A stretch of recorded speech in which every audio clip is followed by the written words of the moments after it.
بچوں السلام علیکم ورحمۃ اللہ وبرکاتہ۔ دیکھیے سبق نمبر 8 محمد علی جوہر۔ محمد علی جوہر 10 ستمبر 1878 کو رامپور کے ایک معزز اور خوشحال خاندان میں پیدا ہوئے۔ ان کے والد کا نام عبدالعلی خان اور والدہ کا نام عابدی بانو بیگم بی اماں تھا۔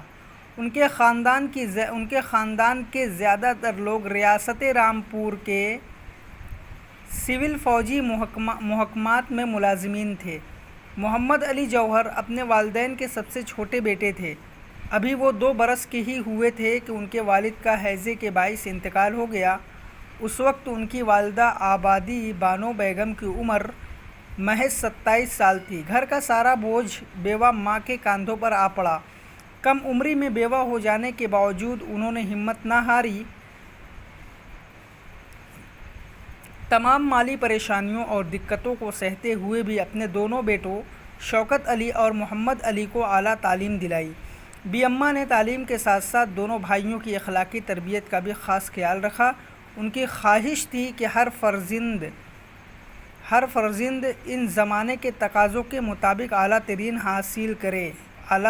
تعلیم حاصل کرے اور ملک و ملت کی خدمت کرے۔ محمد علی کی والدہ دین پر چلنے والی بہت نیک دل، حوصلہ مند اور باشعور خاتون تھیں۔ ان کی اسلامی سوچ نے محمد علی کی زندگی پر گہرا اثر ڈالا۔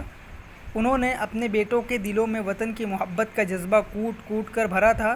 انہوں نے ملک کی آزادی کی لڑائی میں حصہ لیا اور ملک کو غلامی سے آزاد کرانے کے لیے انگریزوں کو للکارا۔ بی اماں کی سرپرستی اور تربیت کا نتیجہ تھا کہ محمد علی اور ان کے بڑے بھائی شوکت علی نے ملک کو آزاد کرانے میں ہندوستانی عوام کی رہنمائی کی۔ ہماری آزادی کی تاریخ میں یہ دونوں بھائی علی برادران کے نام سے مشہور ہیں۔ محمد علی بچپن ہی سے ذہین اور محنتی تھے۔ انہوں نے اردو فارسی کے ساتھ ساتھ مذہبی تعلیم اپنی والدہ سے گھر ہی پر حاصل کی۔ محمد علی نے ابتدائی تعلیم حاصل کرنے اپنے بڑے بھائی کے پاس بریلی چلے گئے، جہاں ان کا داخلہ انگریزی کے اسکول میں کرایا گیا۔ 1819 میں انہیں ایم اے او کالج علی گڑھ بھیج دیا گیا۔ آپ بھی سبق کو یہاں تک پڑھیے اور وائس کو ریکارڈ کر کے ہمیں سینڈ کریے۔